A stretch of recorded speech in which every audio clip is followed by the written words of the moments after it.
Morning ছাত্ৰ ছাত্ৰীসকল আজি আমি ক্লাছ 3 ইভিএছৰ চেপ্টাৰ 5 আলোচনা কৰোঁ চেপ্টাৰ 5 টোৰ নাম হৈছে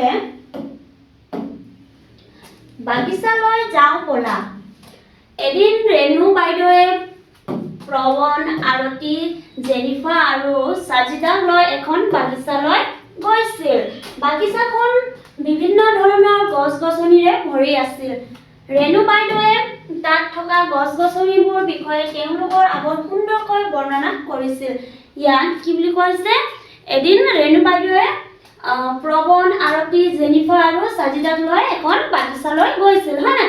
বাগিচাখনত গৈ বাইদেৱে কি কৰিলে, ৰেণুহঁতক গছ-গছনিৰ বিষয়ে সুন্দৰকৈ বৰ্ণনা কৰি দিছিল, হয় নাই? ৰেণু বাইদেউ, তোমালোকে বাগিচাখনৰ গছ-গছনিবোৰলৈ চোৱাচোন। এইবোৰ কিছুমান ওখ, কিছুমান জোপোহা আৰু কিছুমান চাপৰ আৰু লেহুকুৱা। এনেধৰণৰ গছ-গছনিবোৰেই হৈছে উদ্ভিদ। ৰেণু বাইদেৱে কি কৈছে, ল'ৰা-ছোৱালীহঁতক বাগিচাখনলৈ চাবলৈ কৈছে, হয় নাই? সেই বাগিচাখনত কি আছে, কিছুমান ওখ গছ, কিছুমান চাপৰ, হয় নাই? কিছুমান জোপোহা, এনেধৰণৰ গছ-গছনিবোৰকে কি বুলি কোৱা হয়? উদ্ভিদ। প্ৰৱন, এইজোপা কি গছ বাইদেউ? প্ৰৱনে বাইদেউগৰাকীক সুধিছে যে এইজোপা কি গছ বাইদেউ? চোৱা, ৰেণু বাইদেৱে উত্তৰত দিছে এইজোপা বকুল গছ। এই জোপাখন কিহৰ গছ আছিল? বকুল গছ আছিল, হয় নাই? প্ৰৱন, গা গছডাল চুই চাই গছজোপা বৰ টান।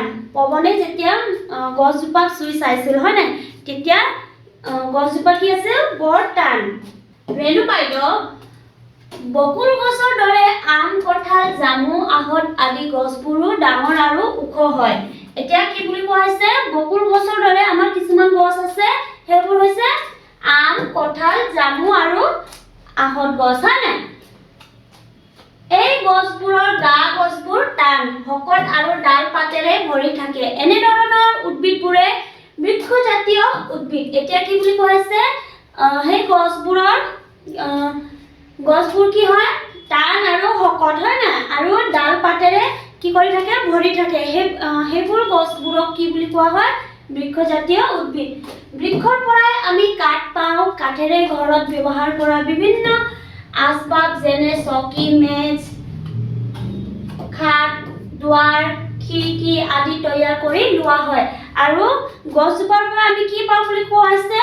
ঘৰত ব্যৱহাৰ কৰা বিভিন্ন ধৰণৰ আচবাব, হয় নাই? যেনে চকী, মেজ, খাট, দুৱাৰ, খিৰিকী আদি আমি কিহৰ পৰা পাওঁ? গছজোপাৰ পৰা পাওঁ। গছ কাটিলে আমি সেইবোৰ ঘৰত ব্যৱহাৰ কৰা কিছুমান আচবাব পাওঁ। অসমৰ শাল, হুলুং, বনচুম, তিতাচপা আদি বৰ মূল্যৱান বৃক্ষ। হুলুং অসমৰ ৰাজ্যিক বৃক্ষ। হুলুং কি বুলি কোৱা হৈছে? অসমৰ ৰাজ্যিক বৃক্ষ বুলি কোৱা হৈছে। জেনিফাৰ, বাগিচাত জকমকাই ফুলি থকা গছবোৰলৈ চাই ক'লে, বাইদেউ, এই গছবোৰ মই চিনি পাইছো। এইবোৰ গোলাপ, নাৰ্জী, জবা আৰু খৰিকাজাৰ ফুল গছ। এতিয়া কি বুলি কোৱা হৈছে, জেনিফাৰে বাগিচাখনত থকা কিছুমান গছবোৰ চিনি পাইছে, হয় নাই? এই গছবোৰ আছিল ফুলৰ গছ। গোলাপ ফুলৰ গছ, নাৰ্জী, জবা আৰু খৰিকাজাৰ ফুলৰ গছ আছিল, হয় নাই? তেতিয়া ৰেণু বাইদেৱে উত্তৰত দিছে, চোৱা, এই গছ কেইজোপা যে দেখিছা, এইবোৰ বৃক্ষতকৈ চাপৰ আৰু জোপোহা। এতিয়া কি বুলি কোৱা হৈছে, এই গছ কেইজোপা কি আছে? বৃক্ষতকৈ চাপৰ আৰু জোপোহা।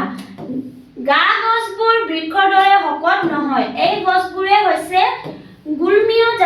গুল্মজাতীয় উদ্ভিদ। এতিয়া কি বুলি কোৱা হৈছে, গা গছবোৰ বৃক্ষৰ দৰে শকত নহয়। এই গছবোৰক কি বুলি কওঁ আমি? গুল্মজাতীয় উদ্ভিদ। যেনে ডালিম, নেমু, জেতুকা আদি গুল্মজাতীয় উদ্ভিদ। আৰতি, বগাই যোৱা এই উদ্ভিদবোৰৰ নাম কি? এতিয়া আৰতিয়ে সুধিছে যে বগাই যোৱা এই উদ্ভিদসমূহৰ নাম কি? এতিয়া চোৱা, ৰেণু বাইদেৱে কৈছে এইবোৰ হ'ল পুৰৈ শাক আৰু ওচৰতে বগাই যোৱা সেইজোপা হ'ল লাও। এতিয়া কি বুলি কোৱা হৈছে, বগাই যোৱা উদ্ভিদৰ নাম আছিল পুৰৈ শাক আৰু ওচৰতে বগাই যোৱা সেইজোপা কি আছিল লাও প্ৰবন বাইদেউ এই লাও আৰু পুৰৈ শাকৰ বাবে বাঁহৰ চাং কিয় সাজি দিয়া হৈছে এতিয়া পৱনে সুধিছে যে বাইদেউ সেই লাও আৰু পুৰৈ শাকৰ কাৰণে বাঁহৰ চাং কিয় সাজি দিছে বুলি বাইদেউ গৰাকী সুধিছে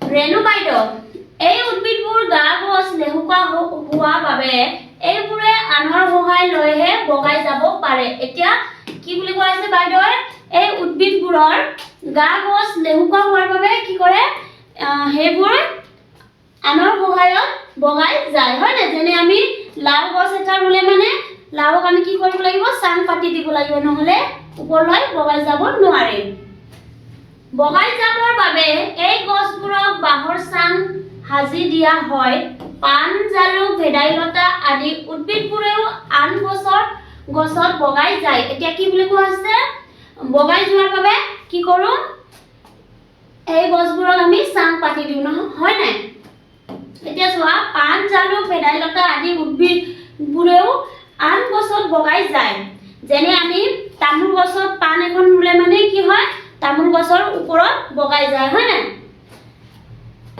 এই উদ্ভিদবোৰে হৈছে আৰোহী লতা আনহাতে ৰঙালাও তৰমুজ আদি গছবোৰেও মাটিত বগাই যায় এনেদৰে বগাই যোৱা উদ্ভিদবোৰে হৈছে লতা জাতীয় উদ্ভিদ যিবোৰ উদ্ভিদ বগাই যায় তাক আমি কি বুলি কওঁ লতা জাতীয় উদ্ভিদ এতিয়া চোৱা সাজিদা বাইদেউ আমি যে এই ঘাঁহনিৰ ওপৰত থিয় হৈ আছো এইবোৰ কি জাতীয় উদ্ভিদ এতিয়া সাজিদাই সুধিছে যে আমি যে এই ঘাঁহনিৰ ওপৰত থিয় হৈ আছো সেইবোৰ কি জাতীয় উদ্ভিদ চোৱা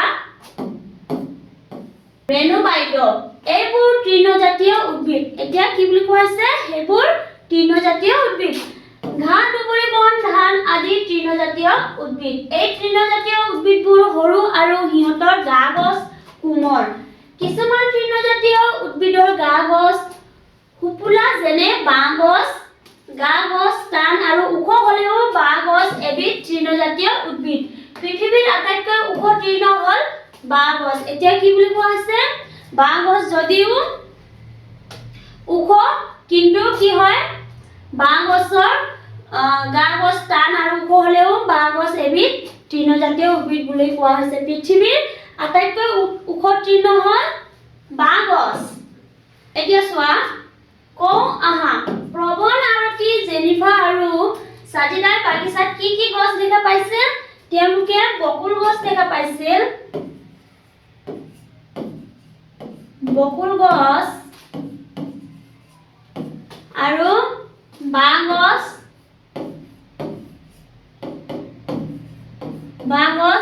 আদি দেখিবলৈ পাইছিল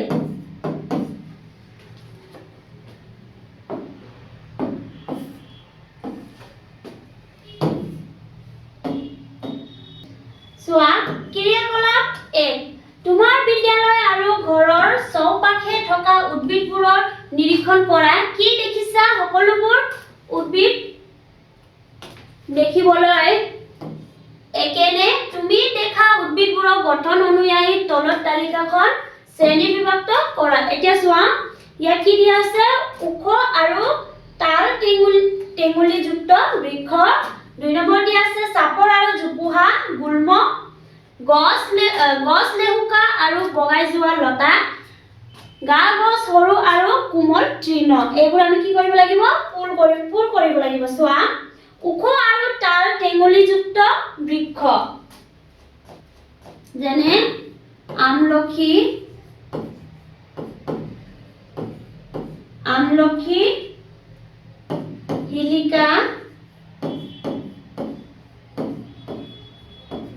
শিলিকা আৰু বগৰী হয় নাই ওখ আৰু তাল টেঙুলি যুক্ত বৃক্ষ হ'ল আমলখি শিলিকা আৰু বগৰী এতিয়া চোৱা চাপৰ আৰু জোপোহা গুল্ম যেনে ডালিম নেমু আৰু জেতুকা। এতিয়া চোৱা ইয়াত দিয়া আছে গা গছ, লেহুকা আৰু বগাই যোৱা লতা। পাণ লতা, পাণ গছ,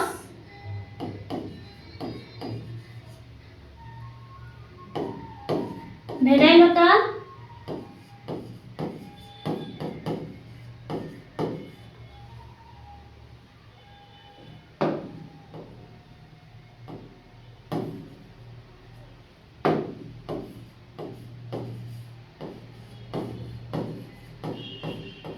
ভেদাইলতা আৰু লাও গছ।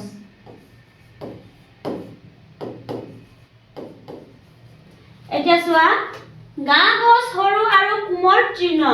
আমি ইয়াত দেখিবলৈ পাইছো যে আগত গা গছ সৰু আৰু তৃণ কোমল কিছুমান উদ্ভিদৰ নাম, হয় নাই?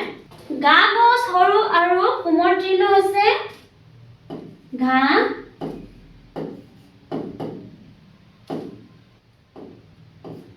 দুবৰি বন আৰু বাঁহ গছ। এয়া হৈছে আমাৰ গা গছ সৰু আৰু কোমল তৃণ।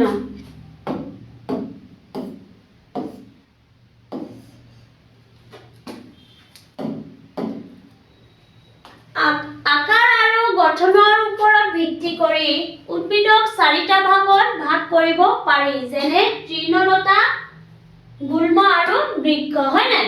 চোৱা গছ-গছনিবোৰ আমাৰ বাবে বৰ উপকাৰী। এইবোৰৰ পৰা আমি কি কৰোঁ? শাক-পাচলি, ফুল, ফল আদি পাওঁ, হয় নাই? গছ-গছনিৰ পৰা আমি কিছুমান খোৱা বস্তু পাওঁ বা ঘৰত ব্যৱহাৰ কৰা কিছুমান বস্তু সাজো। চোৱা ক্ৰিয়াকলাপ 2। বিভিন্ন ঋতুত বিবিধ শাক-পাচলিৰ খেতি কৰা হয়। বছৰৰ সকলো সময়তে সকলো ধৰণৰ শাক-পাচলি খেতি কৰা হয়নে? শিক্ষকৰ সহায় লৈ তলৰ তালিকাখন প্ৰস্তুত কৰা। এতিয়া কি বুলি কৈছে? বাৰিষা কালত কৰা খেতি। বাৰিষা কালত কি কি খেতি কৰে? বাৰিষা কালত জিকা,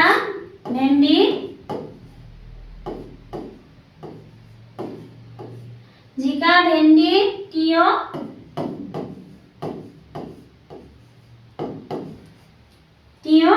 আদি। খৰালি কালত কৰা খেতি। খৰালি কালত আমি কি কি খেতি কৰো? আলু,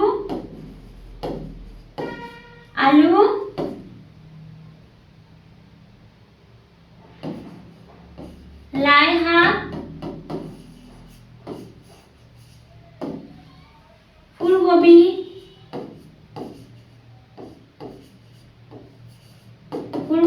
আদি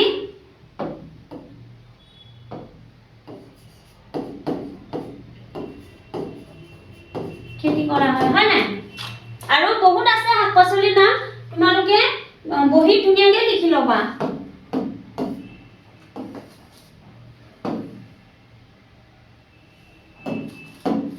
চোৱা আমাৰ চাৰিওফালে বিভিন্ন ঔষধি গুণ থকা উদ্ভিদো আছে। এইবোৰ হৈছে নিম, ছালকুঁৱৰী, তুলসী, নৰসিংহ, মানিমুনি, ভেদাইলতা, মছন্দৰী, দুপৰটেঙা, পদিনা আদি। এতিয়া চোৱা ইয়াত দিয়া হৈছে ছালকুঁৱৰী আৰু তুলসী, মানিমুনি, নৰসিংহ, দুপৰটেঙা, নিম, মছন্দৰী, পদিনা আৰু ভেদাইলতা। এইবোৰ কি হয়?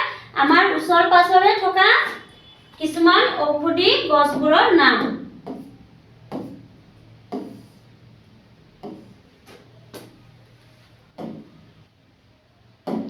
চোৱা ক্ৰিয়াকলাপ 3। তোমালোকৰ অঞ্চলত ঔষধি গুণ থকা কি কি উদ্ভিদ আছে নামবোৰ লিখি এখন তালিকা প্ৰস্তুত কৰা। এতিয়া তোমালোকে প্ৰায়ভাগ আমাৰ কি থাকে? নিম গছ থাকে, হয় নাই? নিম গছ, তুলসী গছ, পুদিনা, এইবোৰ প্ৰায়বোৰ আমাৰ ওচৰ পাছৰ থাকে। তোমালোকে ধুনীয়াকৈ বহি লিখি ল'বা। এতিয়া চোৱা উদ্ভিদৰ অংশসমূহ তলৰ ছবিত দেখুওৱা ডালিম গছজোপাৰ বিভিন্ন অংশবোৰ ভালদৰে নিৰীক্ষণ কৰা। এতিয়া চোৱা ইয়াত কি কৰা আছে? ডালিমৰ গছ দিয়া হৈছে, হয় নাই? ডালিম গছৰ বিভিন্ন অংগৰ নাম দিয়া হৈছে এয়া হৈছে ফুল এয়া ফল আৰু গা গছ কাণ্ড বা কাণ্ড এয়া হৈছে শিপা আৰু ইয়াত দেখুৱা আছে পাত এতিয়া চোৱা ইয়াত ধুনীয়াকৈ দেখুৱাই দিছে পাত ফুল ফল কৰি চাও আহা গছ পুলিৰ এটা ভালদৰে উভালি আনি চোৱা কি দেখিছা এতিয়া কি বুলি কোৱা আছে ইয়াত আমাক গছ পুলি এটা উভালি আনি কোৱা হৈছে হয় না চোৱা আমি কি দেখো শিপা গছৰ পুলি শিপাৰ লগত মাটি থাকে হয় না অলপ আমি যেতিয়া মাটিৰ পৰা উভালি আনো তেতিয়া শিপাৰ লগত মাটিও থাকে এতিয়া চোৱা 2 নম্বৰ প্ৰশ্ন হৈছে গছ পুলিটোৰ মাটিৰ ওপৰত থকা অংশটোৰ নাম হ'ল কাণ্ড আৰু 3 নম্বৰ প্ৰশ্নত চোৱা গছ পুলিটোৰ মাটিৰ তলত সোমাই থকা অংশটোৰ নাম কি গছ পুলিৰ মাটিৰ তলত সোমাই থকা অংশটোৰ নাম হৈছে শিপা চোৱা গা গছ উদ্ভিদৰ মাটিৰ ওপৰত থকা অংশটোৱে হ'ল গা গছ বা কাণ্ড গা গছৰ পৰা ডাল পাত বা তাল টেঙুলি আদি ওলায় চোৱা শিপা উদ্ভিদৰ মাটিৰ তলত থকা অংশটো হ'ল শিপা উদ্ভিদে মাটিৰ পৰা শিপাৰে পানী আৰু খনিজ লৱণ শোষণ কৰে এতিয়া কি বুলি কোৱা হৈছে উদ্ভিদৰ মাটিৰ তলত থকা অংশটোৰ নাম হৈছে শিপা উদ্ভিদৰ মাটিৰ পৰা শিপাৰ পানী আৰু খনিজ কি কৰে খনিজ লৱণ শোষণ কৰে শিপাই মাটিত খামুচি ধৰি গছজোপাত থিয় হৈ থকাত সহায় কৰে এতিয়া শিপাই কি কৰে মাটিৰ তলত খামুচি ধৰি গছজোপাত কি কৰে থিয় হ'বলৈ সহায় কৰে উদ্ভিদৰ শিপাই খহনীয়া ৰোধ কৰে আৰু মাটিৰ সংৰক্ষণতো সহায় কৰে চোৱা উভালি অনা গছ পুলিটোৰ গা গছ আৰু শিপা নিৰীক্ষণ কৰিবা আৰু তাক সযতনে ৰুই থবা এইখিনি তোমালোকে ধুনীয়াকৈ ঘৰত এজোপা গছ উভালি আনি ধুনীয়াকৈ যতনেৰে ৰুই থবা আৰু নিৰীক্ষণ কৰিবা পাত উদ্ভিদে পাতৰ সহায়ত নিজৰ আহাৰ প্ৰস্তুত কৰে বিভিন্ন গছৰ পাত আকাৰ আকৃতি আৰু ৰং ভিন্ন ভিন্ন হয় এতিয়া কি বুলি কোৱা হৈছে উদ্ভিদে পাতৰ সহায়ত নিজৰ আহাৰ প্ৰস্তুত কৰে হয় না বিভিন্ন ধৰণৰ গছত বিভিন্ন ধৰণৰ কি হয় পাতবোৰ হয় এতিয়া চোৱা লিখো আহা তলত দিয়া উদ্ভিদৰ পাতবোৰ চিনাক্ত কৰি নামবোৰ লিখা ইয়াত আমাৰ কি দিয়া আছে কিছুমান পাতবোৰ দিয়া হৈছে আৰু এই পাতবোৰ আমি কি কৰিব লাগিব ইয়াত নামবোৰ লিখিব লাগিব চোৱা প্ৰথমতে দিয়া আছে পালেং শাক পুদিনা পাত তেজপাত আৰু কলপাত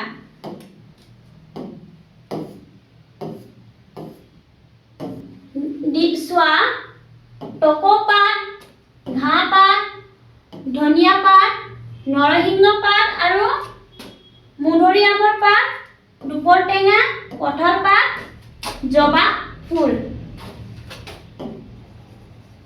এয়া হ'ব পাত টকৌপাত ক্ৰিয়াকলাপ চালি বিদ্যালয়ৰ চৌহদ আৰু ঘৰৰ বাৰীত থকা গছৰ খৰিৰ পৰা পাত বুটলি অনা পাত ভালদৰে লক্ষ্য কৰা সকলোবোৰ পাত দেখাত একেনে পাতবোৰৰ আকাৰ আকৃতি আৰু ৰং চিনাক্ত কৰি তলৰ তালিকাখন পূৰ কৰা এতিয়া তোমালোকে এইখিনি কি কৰিবা নিজৰ ঘৰৰ ওচৰত আৰু বিদ্যালয়ৰ ওচৰৰ পৰা হৰি পৰা পাত বুটলি আনা আৰু সেইখিনি কি কৰিবা সেই পাতখিনিৰ আকাৰ আকৃতি ৰং চিনাক্ত কৰি কি কৰিবা এই খালী বাকচবোৰ পূৰ কৰিবা কৰি চাও আহা পাতৰ সাজ বহুৱাই আহা এতিয়া চোৱা প্ৰথমতে দিয়া আছে গছৰ পাত এখিলা ৰঙীন পেন্সিল আৰু বগা কাগজ এখন লোৱা এতিয়া তোমালোকক কি বুলি কৈছে গছৰ পাত এখিলা আৰু ৰঙীন পেন্সিল আৰু বগা কাগজ এখন লোৱা 2 নম্বৰত দিয়া আছে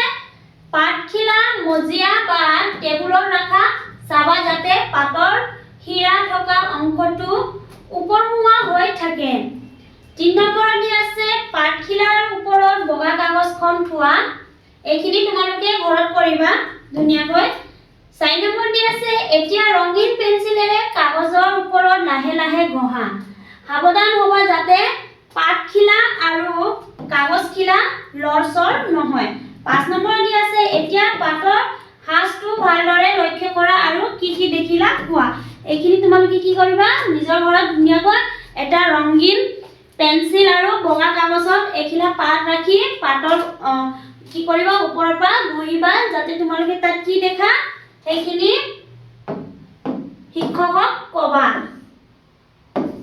চোৱা পাতখিলাৰ হাঁচটো তোমালোকে হীৰা উপহীৰা দেখা পাবা গছৰ পাতৰ গোন্ধ আছেনে কিছুমান গছৰ পাতৰ বিশেষ গোন্ধ থাকে উদাহৰণস্বৰূপে তুলসী পদিনা নৰসিংহ ধনিয়া ভেদাইলতা নেমু আদি এতিয়া আমি তুলসী পাতৰ গোন্ধ বেলেগকে থাকে পুদিনাৰ বেলেগকে থাকে নৰসিংহৰ বেলেগকে থাকে হয় না সকলোৰে কিন্তু গোন্ধ থাকে গছৰ পাতৰ দৰে কিছুমান ফলবোৰৰ গোন্ধ থাকে যেনে কমলা কঁঠাল আম মধুৰিআম ৰবাব টেঙা আদি সেই ফলবোৰ কাটিলে আমি দূৰৰ পৰাই গোন্ধ পাওঁ যেতিয়া আমি কমলা কাটো তেতিয়া আমি দূৰৰ পৰাই কমলাৰ গোন্ধটো পাওঁ হয় নাই ফুল বিভিন্ন ঋতুত সাধাৰণতে বিভিন্ন ধৰণৰ ফুল ফুলে ডালিয়া নাৰ্জী আৰু শীতকালত ফুলা ফুল এটা কি বুলি কৈছে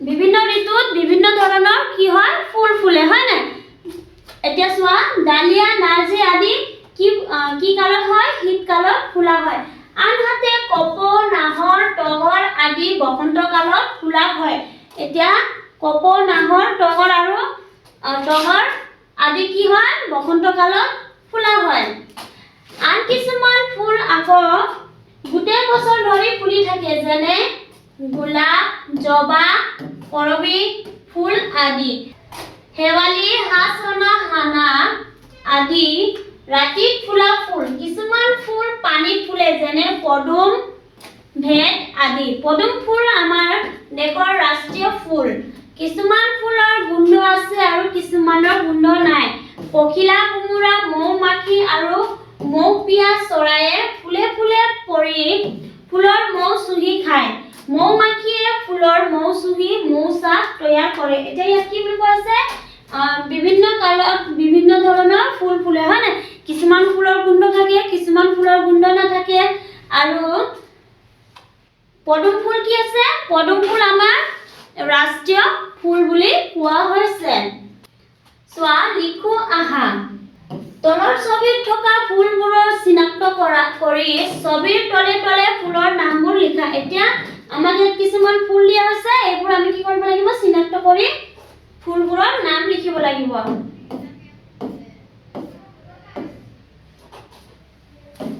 প্ৰথমত দিয়া আছে কপৌ ফুল দ্বিতীয় গোলাপ জবা সূৰ্যমুখী নাৰ্জী পদুম শেৱালি ডালিয়া আৰু জেসমিন ফুল দিয়া হৈছে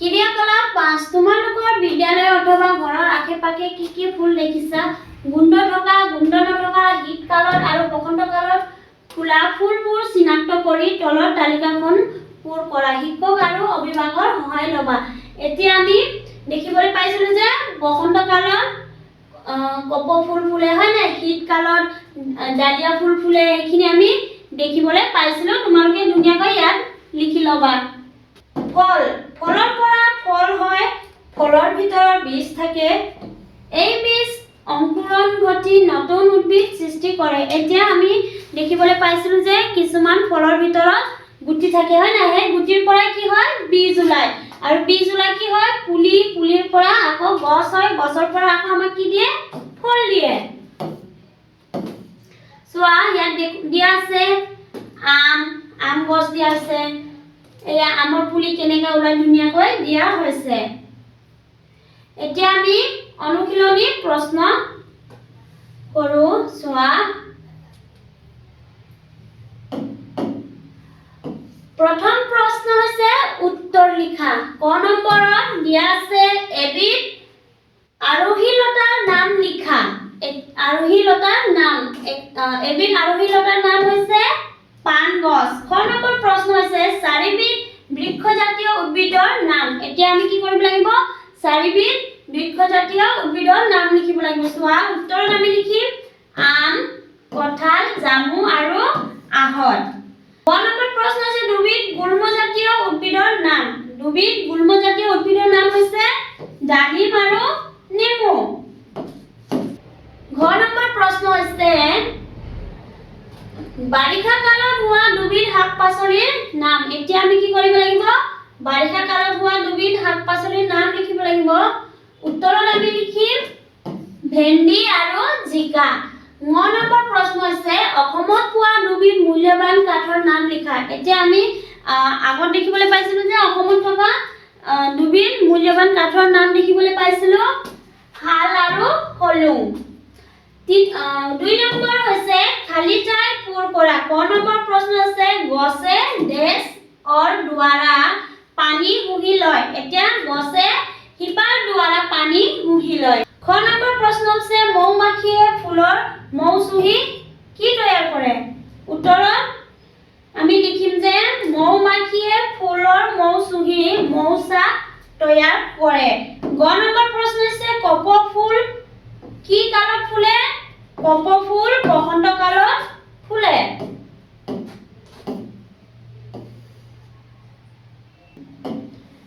ঘ নম্বৰ প্ৰশ্ন হৈছে পৃথিৱীৰ আটাইতকৈ ওখ তৃণজাতীয় উদ্ভিদৰ নাম হ'ল বাঁহ গছ। 9 নম্বৰ প্ৰশ্ন হৈছে ডালিম গুল্মজাতীয় উদ্ভিদ। সৰি ইয়াত ডেছ থাকিব। ডালিম গুল্মজাতীয় উদ্ভিদ। 3 নম্বৰত চোৱা শুদ্ধ শব্দটো ৰাইট চিন দিয়া।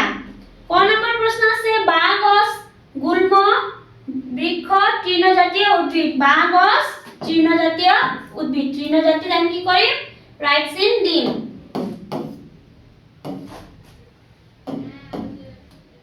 খ নম্বৰ প্ৰশ্ন হৈছে বৃক্ষজাতীয় উদ্ভিদৰ গা গছ বৰ টান কোমল কুপলা। এতিয়া বৃক্ষজাতীয় উদ্ভিদৰ গা গছ কি হয়? বৰ টান। গ নম্বৰ প্ৰশ্ন আছে উদ্ভিদে গা গছ শিপাৰে মাটিৰ পৰা পানী শোষণ কৰে। উদ্ভিদে কিহৰ পৰা পানী শোষণ কৰে? উদ্ভিদে শিপাৰ পৰা পানী শোষণ কৰে। এয়া হৈছে শিপাৰে পানী শোষণ কৰে। ঘ নম্বৰ প্ৰশ্ন হৈছে উদ্ভিদৰ গা গছ শিপাৰ পৰা ডাল পাত ওলায়। এতিয়া চোৱা উদ্ভিদৰ গা গছৰ পৰা ডাল পাত ওলায়। 9 নম্বৰ প্ৰশ্ন হৈছে শালকুঁৱৰী তৃণ গুল্মজাতীয় উদ্ভিদ। উত্তৰত আমি লিখিম শালকুঁৱৰী তৃণজাতীয় উদ্ভিদ। 4 নম্বৰ প্ৰশ্ন হৈছে আকাৰ আৰু গঠনৰ ওপৰত ভিত্তি কৰি উদ্ভিদৰ ভাগ কেইটা আৰু কি কি? এতিয়া চোৱা উত্তৰত আমি লিখিম উদ্ভিদৰ আকাৰ আৰু গঠনৰ ওপৰত ভিত্তি কৰি 4টা ভাগত ভাগ কৰিব পাৰি। চোৱা তৃণজাতীয় উদ্ভিদ, লতাজাতীয় উদ্ভিদ, গুল্মজাতীয় উদ্ভিদ আৰু বৃক্ষজাতীয় উদ্ভিদ।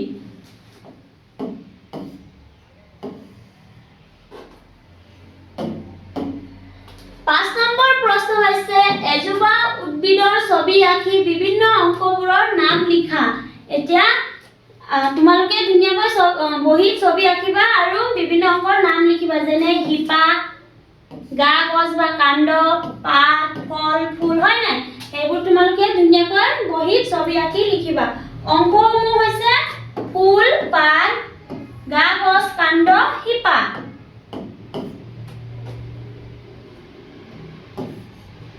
6 নম্বৰ প্ৰশ্ন হৈছে গছ-গছনিৰ সংৰক্ষণৰ প্ৰতি সজাগতা সৃষ্টিৰ বাবে স্লোগান লিখি পোষ্টাৰ তৈয়াৰ কৰা। তোমালোকে ধুনীয়াকৈ বহীত কি কৰিবা? লিখি পোষ্টাৰ তৈয়াৰ কৰিবা। উত্তৰত আমি লিখিম স্লোগান। ক নম্বৰত লিখিছো গছ লগাও পৰিৱেশ বচাও।